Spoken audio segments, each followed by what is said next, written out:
व्रतपते व्रतं चरिष्यामि तच्छकेयं तन्मे राध्यताम्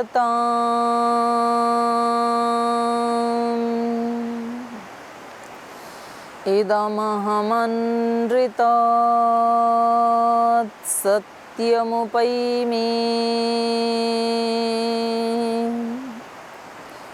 ॐ शान्ति शान्ति शान्तिः।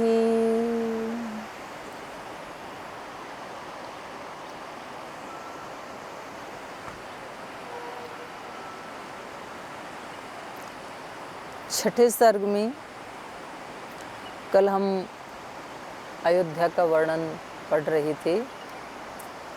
वही माँ अलकनंदा का पावन किनारा, हिमालय की गोद में बैठे हुए, ऊपर भी हिमालय के शिखर हैं, नीचे से भी हिमालय की चोटी पे बैठे हुए हैं। सूर्योदय का ये पावन ब्रह्म मुहूर्त का समय है और पवित्र इस ग्रंथ का स्वाध्याय करने का सौभाग्य भगवान ने दिया है। तो आइए अयोध्या नगरी की और क्या क्या विशेषताएं हैं उसको हम पढ़ते हैं। तो कल महाराजा दशरथ के बारे में इन्होंने बताया था कि वो महातेजस्वी हैं और सब नगरवासी उनको बहुत प्रेम करते हैं, क्योंकि वो भी प्रजाओं को अपने पुत्र के समान प्रेम करते हैं। तो फिर प्रजाएं भी उनको अपने अभिभावक की तरह से, अपने पिता की तरह से ही प्रेम करती हैं।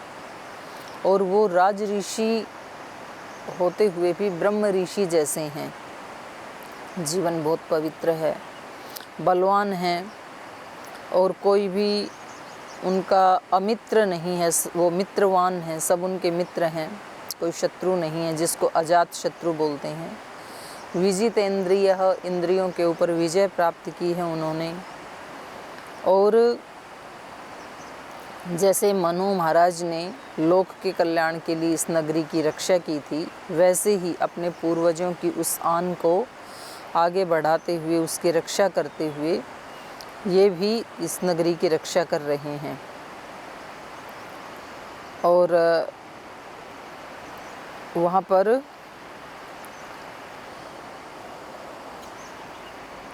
त्रिवर्गम अनुष्ठितात पालिता सा पुरी श्रेष्ठा इंद्रम इव अमरावती। इंद्र की अमरावती के समान यहाँ धर्म अर्थ काम इनका संपादन करने वाले कर्मों का अनुष्ठान करते हुए सत्य प्रतिज्ञ नरेश अयोध्यापुरी की उसी तरह पालना कर रहे हैं जैसे इंद्र अमरावती की करता है।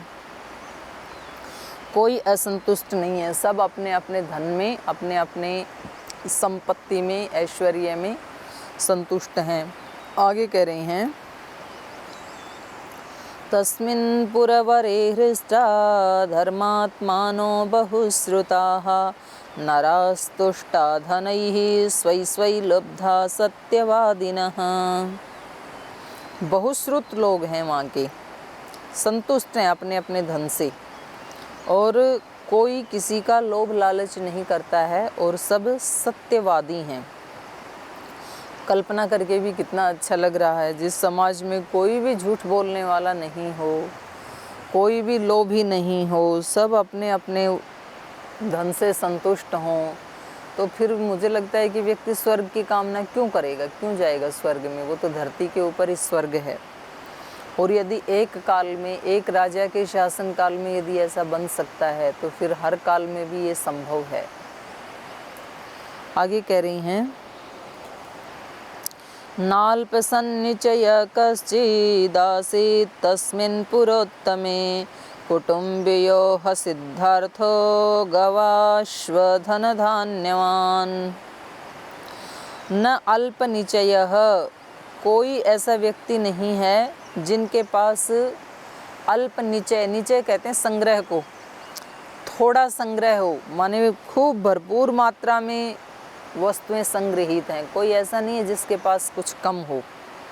न अल्पनिचय कश्चिदासीत् तस्मिन् पुरोत्तमे, उत्तम पुरे, वो जो उत्तम नगरी है उसमें कोई ऐसा व्यक्ति नहीं है जिसके पास धन धान्य अन्न आदि का संग्रह अल्प मात्रा में हो, सबके पास भरपूर है। कुटुंबी यो ही असिद्धार्थो, ऐसा कोई कुटुंबी, ऐसा कोई परिवार का व्यक्ति नहीं है जो असिद्ध अर्थ वाला हो, जिसका प्रयोजन असिद्ध हो गया हो, ऐसा कोई व्यक्ति नहीं है। असिद्ध प्रयोजन माने प्रयोजन है हमारा धर्म अर्थ काम मोक्ष, तो सबके सब जो है वो मोक्ष मार्गी हैं, सत्यवादी हैं, जितेंद्रिय हैं। कोई ऐसा व्यक्ति नहीं है, कोई ऐसा कुटुंबी नहीं है जो असिद्धार्थ हो। अगवाश्वधन धान्यवान, जिसके पास गायों की कमी हो, जिसके पास अश्वों की कमी हो, जिसके पास धन धान्य की कमी हो, ऐसा कोई व्यक्ति नहीं है। सबके पास पशुधन भी है, अन्न का धन भी है, बल का धन है, चरित्र का धन है, प्रेम का धन है, शुचिता का धन है। ये कितनी बड़ी बात है। तो इससे ये पता लगता है कि राजा को जो भगवान का दर्जा दिया जाता है, वेद में जैसे एक ही शब्द होता है वो भगवान के लिए भी प्रयुक्त होता है, राजा के लिए भी प्रयुक्त होता है, गुरु के लिए भी प्रयुक्त होता है, विद्वान के लिए भी प्रयुक्त होता है। जैसे ऋग्वेद में पहला ही शब्द है अग्नि, अग्नि मीळे पुरोहितम यज्ञस्य देवम ऋत्विजम। तो वहाँ अग्नि का मतलब है अग्नि अग्रणी भवति, अग्नि हमें आगे ले जाने वाली होती है। तो आगे ले जाने वाला ईश्वर है हमें, तो वो अग्नि शब्द ईश्वर का वाचक भी है। हमें आगे ले जाने वाला राजा भी होता है, इसलिए राजा का भी वाचक बताया है महर्षि दयानंद ने। अग्नि शब्द वहाँ पर अपनी पवित्रता का, अपने संकल्प का भी वाचक है, क्योंकि हमें हमारे संकल्प और हमारे अच्छे दिव्य संकल्प और पुरुषार्थ ये हमें आगे ले जाते हैं। तो आग हमारे पराक्रम का, शौर्य का भी वाचक है। तो राजा को भगवान के बराबर दर्जा दिया गया है शास्त्रों में, वेद में भी।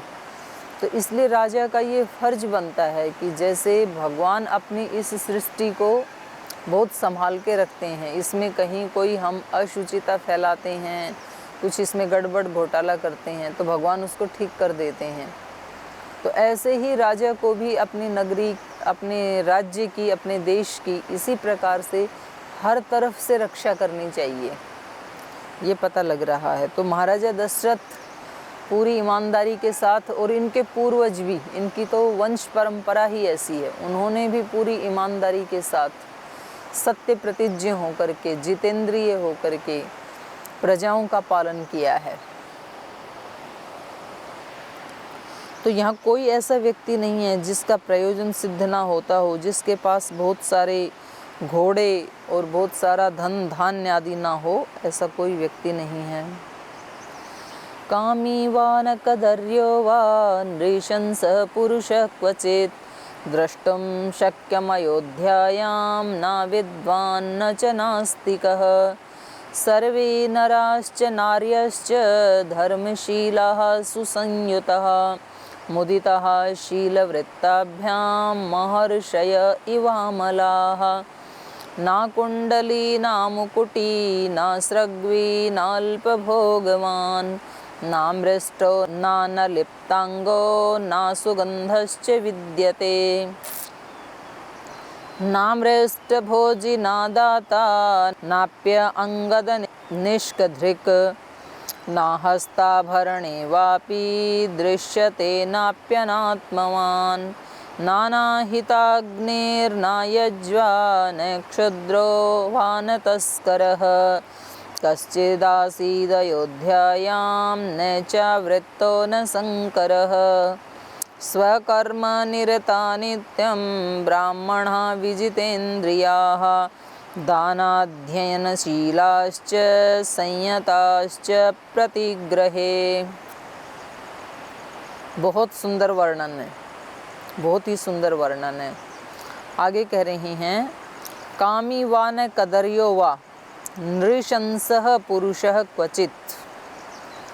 कह रहे हैं कि कोई भी व्यक्ति कामी नहीं है, माने सब विजितेंद्रिय हैं, तो बलात्कार, रेप जैसी जो आज की विभत्स कुरीतियां हैं, बुराइयां हैं, दोष हैं, अपराध हैं, समाज की दूषित व्यवस्था है, उसकी तो कहीं कोसों तक गंध भी नहीं है। कोई व्यक्ति कामी नहीं है। न वा कदरियो, कोई भी व्यक्ति वहाँ कृपण नहीं है। कदरी मतलब कंजूस। बिल्कुल यही उद्घोष अश्वपति ने भी किया है उसमें उपनिषदों में, उन्होंने भी यही कहा है, न कदर्यो न वा नृशंस नाना हिताग्नि, उन्होंने भी न मेस्तेनो जनपदेन। तो ऐसे ही यहाँ पर भी कहा है कि मेरे जनपद में, माने मेरे इस देश में, मेरे राज्य में कोई व्यक्ति कामी नहीं है। न कदर्यो, कोई कंजूस नहीं है, सब के सब उदार हैं। कंजूस व्यक्ति केवल धन खर्च नहीं करता, वही कंजूस नहीं होता है। कंजूसी तो एक टेंडेंसी है। व्यक्ति कंजूसी करता है दूसरे की प्रशंसा करने में, अपनी जितनी मर्जी करवा लो, लेकिन दूसरे की प्रशंसा नहीं करता है। कोई कितना भी अच्छा काम कर दे, कोई कितना भी हमारा उपकार कर दे, कोई कितना भी हमारा हित कर दे, लेकिन व्यक्ति के मुख से शब्द निकलते ही नहीं है प्रशंसा के। और कुछ तो ऐसे भी बोलते हैं, बोल जी इनकी प्रशंसा कर देंगे तो ये सर पे चढ़ जाएंगे, इसलिए इनकी प्रशंसा ना करना ही अच्छा है। तो व्यक्ति अपनी खूब चाहता है, प्रशंसा करने में कंजूस होता है, व्यक्ति सेवा करने में कंजूस होता है। बोले बहुत कर दी, आज के ज़माने में कौन इनको समझता, कौन है सेवा आदि को। सेवा नहीं करता है व्यक्ति। व्यक्ति सत्य बोलने में कंजूसी करता है, व्यक्ति तपस्या करने में कंजूसी करता है। बोले 1 घंटा तो बैठ लिए, बहुत है बस, इससे ज़्यादा क्यों। तेरे पास पूरा दिन पड़ा है, टाइम पड़ा है, तो उसमें कंजूसी क्यों करते हो।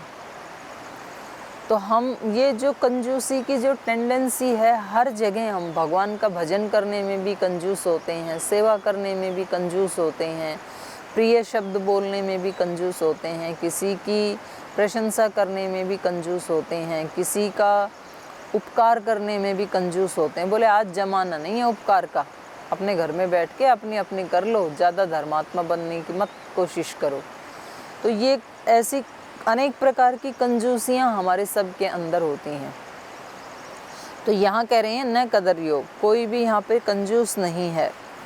न व नृशंसः, कोई भी यहाँ पर क्रूर नहीं है। नृशंस माने मनुष्यों के ऊपर जबरदस्ती अनुशासन करने वाला, क्रूरता वाला, जिसको आजकल की भाषा में कहा जाता है डोमिनेट करना। तो कोई किसी को डोमिनेट नहीं करता है, स्वतंत्रता से सब सबको जीने देते हैं। न कदर्यो वा नृशंस पुरुषः क्वचित द्रष्टुम शक्यम अयोध्यायाम, ऐसा व्यक्ति कोई अयोध्या में देखने को ही नहीं मिलता है। देख नहीं सकते हैं आप कोई ऐसा व्यक्ति अयोध्या में। और क्या नहीं देख सकते हैं, द्रष्टुम शक्यम अयोध्यायाम न अविद्वान, और आप किसी को अविद्वान नहीं देख सकते। ये पीछे भी आया था, अभी भी आ रहा है कि अयोध्या में सब के सब विद्वान हैं, साक्षर नहीं विद्वान हैं। विद्वान होना तो बहुत बड़ी बात होती है, कोई 1-2 विद्वान होते हैं, लेकिन कहते हैं कि अयोध्या में तो सब के सब विद्वान हैं। तो यहाँ विद्वत्ता का मतलब है, एक तो शिक्षा व्यवस्था ऐसी रही है कि उनको वेद, दर्शन, उपनिषद, रामायण ये सब पढ़ाए जाते होंगे, तो इसीलिए इनको भी, कुशलव को भी वो सब बचपन में ही पढ़ा दिया गया। तो शिक्षा व्यवस्था बहुत ऊंचे स्तर की रही होगी, ऐसे लग रहा है वहाँ पर। दूसरा, जब किसी भी चीज़ की वहाँ धन धान्य आदि की कमी नहीं है, तो संतुष्ट होने के बाद फिर, और स्वयं राजा धर्मात्मा है, जितेंद्रिय है, तो फिर प्रजाओं के ऊपर भी वैसा ही प्रभाव पड़ता है। तो वो केवल शब्द मात्र पढ़ते नहीं होंगे, बल्कि वैसा आचरण भी करते होंगे। तो इसलिए वो सब के सब विद्वान हैं। और न च नास्तिक, कोई भी व्यक्ति नास्तिक नहीं है। नास्तिक मतलब ईश्वर में विश्वास न करने वाला। सब वहाँ पर ईश्वर के भक्त हैं, कोई भी व्यक्ति नास्तिक नहीं है। अब ये घोषणा कौन कर सकता है? क्या कोई व्यक्ति आज कोई भारत का प्रधानमंत्री, कोई किसी राज्य का सीएम, क्या ये घोषणा कर सकता है कि उनके राज्य में, या पीएम कहे तो उनके देश में, कोई भी व्यक्ति कामी नहीं है, कोई कंजूस नहीं है, कोई क्रूर नहीं है, कोई अविद्वान नहीं है, और कोई भी व्यक्ति नास्तिक नहीं है? तो ये कितनी ऊंची स्थिति है। सर्वे नराश्च नार्यश्च धर्मशीलाः सुसंयताः मुदिता शीलवृत्ताभ्यां महर्षय इवामलाः। जो हम राम राज्य कहते हैं ना, तो राम को तो ऐसा राज्य मिला है, अपने पिता से मिला है। मतलब उन्होंने कोई पुरुषार्थ करके खुद ऐसा बनाया है, ऐसा नहीं है, पहले से ही चली आ रही है वो परंपरा। लेकिन उनके जीवन में इतने संघर्ष आए, तो इसलिए वो एक प्रकाश में आ गए, राम एक लाइट में आ गए। माने इतने संघर्षों को सहन करके भी उन्होंने अपने जो पीछे से वंश परंपरा से जो उनको इस तरह का जो राज्य मिला, उसको उन्होंने बना के रखा, वहाँ की मर्यादाओं को बना के रखा, उन्होंने तोड़ा नहीं। तो इसलिए उनके नाम से ही फिर प्रसिद्ध हो गए, माने उसको और आगे बढ़ाया। तो 3 तरह के वो होते हैं, एक पुत्र होते हैं, एक सुपुत्र होते हैं, एक कुपुत्र होते हैं। तो 3 शब्द पुत्र के लिए प्रयुक्त किए जाते हैं। पुत्र तो वो होते हैं कि जो पिता से जो मिला उसको वहीं का वहीं मेंटेन करके रखा, उसको नष्ट नहीं किया, उनको पुत्र कहेंगे। सुपुत्र वो होते हैं जो जितना मिला उसको और थोड़ा आगे बढ़ाते हैं। और कुपुत्र वो होते हैं जो जितना मिला उस सारे को बर्बाद कर देते हैं। तो श्री राम जो हैं वो सुपुत्र हैं, उनको मिला भी बहुत अच्छा है, लेकिन जितना मिला वहाँ तक ही सीमित नहीं, उन्होंने उससे भी आगे बढ़ाया है, अश्वमेध आदि यज्ञ आदि करके, और अपने पराक्रम से, अपने पुरुषार्थ से, त्याग से, बलिदान से उन्होंने उसको और आगे बढ़ाया है। और ये एक गुण होता था राजाओं का। जिस राजा ने अपने शासनकाल में अपने राज्य की सीमाओं को और आगे बढ़ाया, वो राजा श्रेष्ठ माना जाता है। अब जैसे कुछ अपने यहाँ पर ऐसे भी आज़ादी के बाद भी कुछ ऐसे व्यक्ति भी ऊंचे पदों के ऊपर आसीन हुए, जिन्होंने देश के छोटे छोटे टुकड़े उसके बाद भी दे दिए। तो ये जैसे कश्मीर है, जैसे भूटान है, तो ये छोटे छोटे टुकड़े और ज़्यादा दे दिए। तो अच्छा राजा रामायण के अनुसार वो माना जाता है जो अपने देश का और ज़्यादा विस्तार करे। सिकुड़ते सिकुड़ते भारत तो बहुत बड़ा था, आर्यावर्त जो इनके समय वाला जो भारत है और आज वाला जो भारत है, तो ये तो मतलब 1/3 है कम से कम। कहाँ वहाँ तिब्बत तक, चीन तक, ये सारे के सारे आर्यावर्त में ही आते थे। नेपाल भी अलग नहीं थे। और कह रहे हैं इनके राज्य में सर्वे नराश्च नार्यश्च धर्मशीला सुसंयताः, पुरुष भी और महिलाएं भी सब कैसे हैं? धर्मशीलाः, धर्म ही स्वभाव है जिनका। अब देखो ये धर्म शब्द से ना आजकल बड़े झगड़े हो रखे हैं। कोई बोल रहे हैं हिंदू धर्म श्रेष्ठ है, कोई कह रहे हैं इस्लाम धर्म श्रेष्ठ है, फिर कोई कह रहे हैं कि ईसाई धर्म सबसे श्रेष्ठ है, फिर कुछ जैन धर्म, बौद्ध धर्म, पता नहीं कितने धर्मों के नाम के ऊपर बखेड़े हैं। धर्म की परिभाषा को भी यदि हम ठीक ठीक से समझ लें तो भी बहुत सारे हमारे झगड़े समाप्त हो सकते हैं। कुछ धर्म का मतलब है धारण करने वाली शक्तियाँ, जो हमें और इस सृष्टि को, जैसे इस सारी सृष्टि को किसने धारण किया हुआ है, उस शक्ति का नाम ही धर्म है। तो इस सृष्टि को गुरुत्वाकर्षण के नियम ने धारण किया हुआ है, इसको सूर्य ने धारण किया हुआ है, यहाँ कुछ ये प्राण शक्ति है उसने उसको धारण किया हुआ है। तो यहाँ पर नक्षत्रों ने, पृथ्वी, सूर्य, चंद्र और इनके अंदर जो अनेक अनेक प्रकार की शक्तियाँ हैं, उन सब ने इस ब्रह्मांड को धारण किया हुआ है। उसको कहते हैं धर्म। और वो धर्म कभी भी इधर उधर नहीं होते हैं, माने अपने अपने ऑर्बिट में सब घूमते हुए अपने अपने उसका पालन कर रहे हैं। सूर्य अपनी धुरी पे घूम रहा है, पृथ्वी अपनी पे घूम रही है, चंद्रमा अपने पे घूम रहा है, सब अपने अपने काम में लगे हैं। वायु अपने काम में लगा है, जल अपने काम में लगा है, पृथ्वी माता अपने कार्य में लगी हुई है, सूर्य देव अपने कार्य में लगे हुए हैं। इसको कहते हैं धर्म, कि अपने अपने कर्तव्य का पालन करते हुए सृष्टि को थाम के रखना, इसको मेंटेन करके रखना, इसको ऐसे ही बनाए रखना। ऐसे ही कुछ नियम समाज में काम करते हैं, जो समाज को धारण करते हैं। अगर नियम ना हो तो फिर तो कोई भी कुछ भी करेगा, तो उसको धर्म कहते हैं। तो ये धर्म क्या है? धर्म में कुछ चीज़ें तो बेसिक हैं जो सबके लिए अनिवार्य होती हैं, कुछ विशेष होती हैं। दो उसके विभाजन करेंगे धर्म के। एक मौलिक धर्म के कुछ गुण हैं, वो सबके लिए ज़रूरी हैं। कुछ फिर व्यक्ति की विशेषताएं होती हैं, जैसे जो मनु महाराज ने धर्म का लक्षण किया, धृति क्षमा दमोस्तेयं शौचम इंद्रिय निग्रह धीर विद्या सत्यम अक्रोध दशकम धर्म लक्षणम। धृति, धैर्यवान सबको होना चाहिए, ये धर्म है। धृति क्षमा, क्षमावान सबको होना चाहिए। तो ये